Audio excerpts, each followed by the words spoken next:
जी, क्या हाल है आप लोगों के? ठीक ठाक, खैरियत से? अच्छा, ऑस्ट्रेलिया और इंडिया, कल वाला नहीं, कल तो इंडिया ने ऑस्ट्रेलिया को मार दिया वोमेन के अंदर।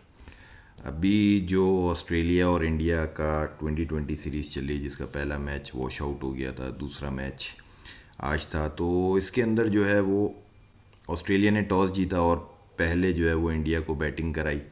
और मैं हमेशा एक बात कहता हूँ कि जब कोई कंट्री होता है, उसकी होम सीरीज़ होती है और उसमें वो टॉस जीतता है, तो वो 15 to 20% मैच को निकाल लेता है। मतलब ज़ाहिर है कि एक पॉजिटिव नोट या एक पॉजिटिव जो फील है उसको at the time of toss आ जाती है। पाकिस्तान की बात नहीं कर रहा हूँ, पाकिस्तान पे ये अप्लाई नहीं होता है, मैं बाकी कंट्रीज़ की बात कर रहा हूँ।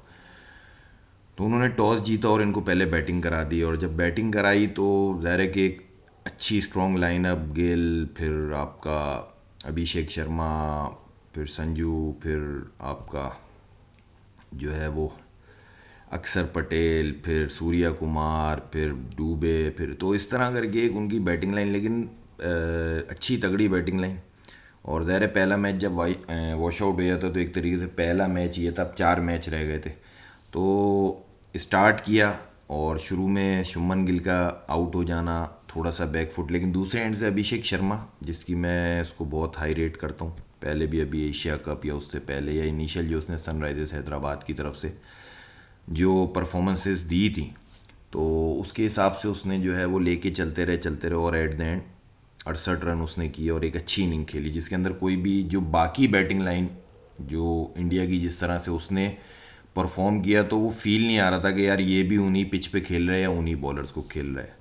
तो मैं पर्सनली समझता हूँ कि शायद दो चीज़ें हैं। एक तो बैटिंग पहले साथ की बात कर लेते हैं कि एक तो जो 5वें ओवर में सूर्या कुमार और तिलक जो आउट हुए, और फिर 15वें में राणा और डूबे, तो ये जो दो दो का पैच हुआ ना, उससे मेरा ख्याल है काफ़ी हद तक जो है ना वो टीम नीचे चली गई उनकी। कि मतलब ये ज़ाहिर है कि विद इन सिंगल ओवर अगर दो दो विकटें गिर जाएं, और ऐसे मैच में 2020 में 2 दफ़ा हो जाए, तो थोड़ा सा मुश्किल हो जाता है। चलो अच्छा, 17 में 17-18 के बाद ऐसा हो रहा है तो फिर कोई इतना ज़्यादा मेरा ख्याल है काउंट नहीं होता है। लेकिन जब आप ऊपर आउट होता है, ओपनर जल्दी आउट हो जाता है, गिल आउट हो जाता है, तो फिर वो नीचे आके चौथे पाँचवें में ये हो जाए, और फिर जब आप चौथे पाँचवें में एक ही ओवर में 2 आउट हो जाते हैं, और फिर आप उसको बिल्ड करते हो कि हम कुछ ना कुछ आगे पीछे चीज़ें करें, तो फिर वो 15वें में जाके 2 आउट होते हैं। तो ओवरऑल इस तरह से उनकी परफॉर्मेंस जो है वो काफ़ी डाउन रही।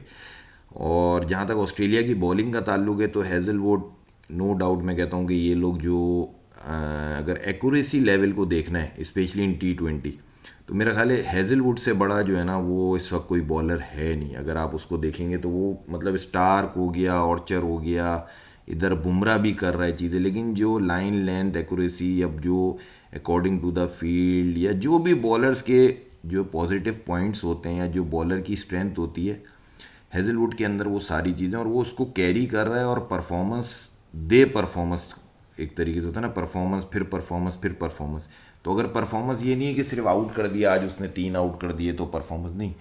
परफॉर्मेंस का मतलब ये है कि अगर आउट नहीं भी कर रहा है तो भी 24, 25, 16, 18 4 ओवर में 2020 में इस वक्त मुश्किल है। फिर एलिस ने कर दिया, बार्टलेट ने जो है वो 2 आउट कर दिए, तो ओवरऑल जो है उनकी परफॉर्मेंस इतनी ज़्यादा उठ ही नहीं पाई, और वो बिल्कुल ही जो है ना वो इंडिया की टीम जो है वो बैठ गई।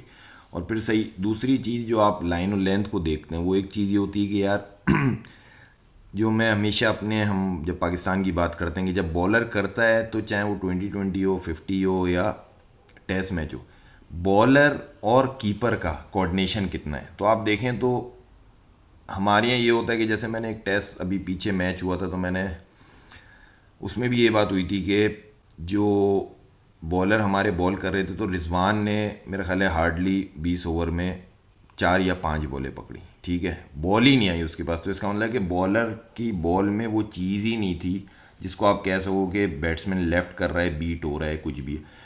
उसके एज़ कम्पेयर आप देखेंगे तो इंग्लिश ने सिर्फ जो है वो 3 कैच पकड़ लिए, फिर फर्स्ट ले, फिर जो है वो गली पॉइंट। तो अगर आगे पीछे 4-5 इस तरह, फिर 2 रन आउट हो रहे हैं, वो एक अलग, मतलब 2 एक साथ आउट हो रहे हैं, 2 एक साथ आउट हो रहे हैं, फिर 2 रन आउट हो रहे हैं, तो आप इस वजह से और भी परफॉर्मेंस आपकी गिर जाती है। और फिर ये जो मैं आपसे बात की कि यार कीपर कैच पकड़ रहा है 2020 में, तो इसका मतलब है कि लाइन और लेंथ और एक्यूरेसी लेवल क्या हो सकता है। अच्छा, जब इंडिया की जो है वो बॉलिंग आती है तो मेरा नहीं ख्याल कि वो कहीं भी इस चीज़ को हल्का सा भी उन्होंने बैक फुट पे गए। ज़ाहिर है कि 125-26 का टारगेट हो और 5 ओवर में 4.4 4.5 में उन्होंने 50 कर दिए, तो पीछे रन ही नहीं बचे थे। जब रन नहीं बचते हैं और फिर उसके बाद इंग्लिश आ रहा है वो ऊपर 20 कर देता है, तो तकरीबन 70-80 रन यूं ही ख़त्म हो गए। तो उसके बाद जो है वो मैच ये होता है कि आप कितना लेके जाते हो। उस पर भी उन्होंने जो है वो,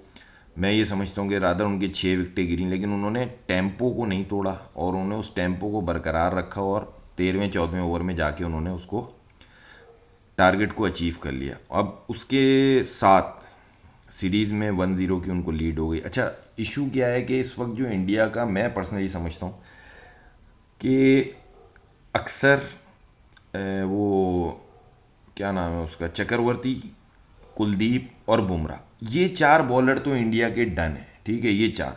अब वो जो है ना वो 5वें पे आके फंसते हैं। वो शुभमन डुबे को लेते हैं, फिर वो राना पे मुझे लगता है कि जो गौतम गंभीर हैं जो उनके कोच हैं, ज़ाहिर है वो अपने वक्त में 2011 का फाइनल जिसको याद हो चीज़ें, एक अच्छा परफॉर्मर है, एग्रेसिव क्रिकेटर, लेकिन ज़ाहिर है उनका रोल चेंज है। तो उसके हिसाब से अगर मैं देखूं तो शायद वो उनका एज अ कोच जो है ना वो राना पे बिलीव ज़्यादा है। और राना सही है, परफॉर्मेंस 30-32 उसने निकाले, लेकिन वो एज अ बॉलिंग ऑलराउंडर खेल रहा है, वो बैटिंग ऑलराउंडर नहीं खेल रहा है। तो राना और शुभमन डुबे पे आगे शायद 4 ओवर फंस रहे हैं। और जहाँ ये वाली टीम होती है, ऑस्ट्रेलिया हो गई, इंग्लैंड हो गई, इवन कि न्यूजीलैंड हो गई, आप देखें जो इस वक्त न्यूजीलैंड ने इंग्लैंड को सीरीज़ मारी है, तो इधर आपको पूरे बॉलर से खेलना पड़ता है, मतलब 5 पूरे के बाद छठा होता है। हम तो खैर ये 2-3 बॉलर से खेलते हैं, लेकिन जो इंडिया इस वक्त खेल रही है वो 4 प्रॉपर से खेल रही है।